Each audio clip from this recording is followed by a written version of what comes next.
নমস্কার, আমি মিঠু। শুরু করছি নজরে রাজ্য। লেক ভিউ হাসপাতাল, সময় অসময় সব সময় আমাদের পরিষেবা modular OT, paediatric surgery, plastic surgery, general surgery, neuro surgery, urology, gastroenterology, gynaecology, orthopaedic, ENT, chest সমস্ত অভিজ্ঞ চিকিৎসকদের দ্বারা চিকিৎসা করা হয়।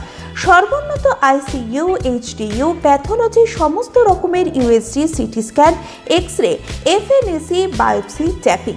শুধুমাত্র আমরাই পারি স্বল্প মূল্যে অত্যাধুনিক প্রযুক্তির চিকিৎসা। কলকাতা ও হায়দ্রাবাদের বিশেষজ্ঞ চিকিৎসকদের সুপরামর্শ, নিজস্ব ফার্মাসিতে 20% ছাড়ে ওষুধ, প্রতি রবিবার প্রসূতি মায়েদের বিনামূল্যে ইউএসজি পরিষেবা। ঠিকানা লেক ভিউ হাসপাতাল, লালদিঘি মোহনা বাসস্ট্যান্ডের পিছনে, বহরমপুর, মুর্শিদাবাদ।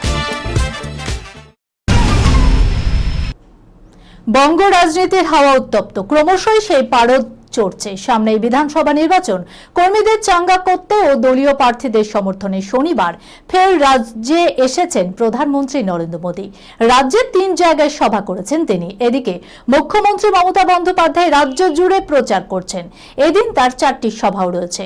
সাঁইথিয়ায় রয়েছে অভিষেক বন্দ্যোপাধ্যায়ের সভা, মেমারিতে রয়েছে রোড শো, পুরুলিয়ায় বাগমুন্ডি ও বাঁকুড়ার ছাতনাতে থাকবেন কেন্দ্রীয় স্বরাষ্ট্রমন্ত্রী অমিত শাহ। সব মিলিয়ে মেঘা শনিবার রাজনৈতিক বাগযুদ্ধ দেখতে চলেছেন রাজ্যবাসী। আপাতত দেখা নেই বৃষ্টির, অথচ ক্রমশ বাড়ছে গরম, সঙ্গে বজায় থাকছে অস্বস্তি। দক্ষিণবঙ্গের সর্বোচ্চ তাপমাত্রা 60 ডিগ্রি সেলসিয়াস পর্যন্ত বাড়তে পারে। আগামী সোমবার থেকে বৃহস্পতিবার তীব্র দাবদাহ দাপট দেখাবে কলকাতা সহ গোটা বাংলা। আলিপুর আবহাওয়া দপ্তরের পূর্বাভাস অনুযায়ী শনিবার এবং রবিবার 2 দিন দক্ষিণবঙ্গে শুষ্ক আবহাওয়া থাকবে। আগামী 3-4 দিনে বৃষ্টির সম্ভাবনা নেই। বুধবার পর্যন্ত গরম ও অস্বস্তিকর আবহাওয়া বজায় থাকবে। ভারতীয় রেলকে দেশের মুখ বললে ভুল বলা হয় না। 150 কোটি মানুষের প্রধান অবলম্বন আর সমুদ্র হিমাচলে ছড়ানো বিশ্বের বৃহত্তম রেলওয়ে ট্র্যাক। সেখানে রোজই ঘটতে থাকে মজার মজার সব কাণ্ড। তাই বলে লোকাল ট্রেনের আপার বার্থে বসে মলত্যাগ, সেই মল পড়ল লোয়ার বার্থে বসা এক ঘুমন্ত যাত্রীর মাথায়। এরপর শুরু হয় তুমুল ঝামেলা। সঙ্গে সঙ্গে ভাইরাল হয়ে যায় সেই ভিডিও। হেসে কুল পাচ্ছেন না অনেকে আবার বেজায় বিরক্তিও হয়েছেন। যদিও ভিডিও সত্যতা এখনো যাচাই করা হয়নি।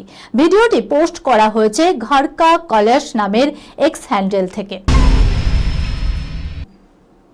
স্বামী রাহুলের আকস্মিক প্রয়াণের শোক এখনো কাটিয়ে উঠতে পারেননি প্রিয়াঙ্কা সরকার। তবুও এই কঠিন সময়ে পেশাদারিত্বের পথে হেঁটে নতুন উদাহরণ তৈরি করলেন প্রিয়াঙ্কা। শুক্রবার বিক্রম চট্টোপাধ্যায় প্রযোজিত তারকাটা সিরিজের শুটিংয়ে যোগ দেন এই অভিনেত্রী। খবর প্রকাশ্যে আসার পর অনুরাগীদের অনেকেই তার মানসিক পরিস্থিতি নিয়ে উদ্বেগ প্রকাশ করেছিলেন। এই খবরের সঙ্গে শেষ করলাম আজকের নজরে রাজ্য। আপনারা দেখছেন টিভি 24 বাংলা, সংবাদ বিনোদন সারাদিন সারাক্ষণ।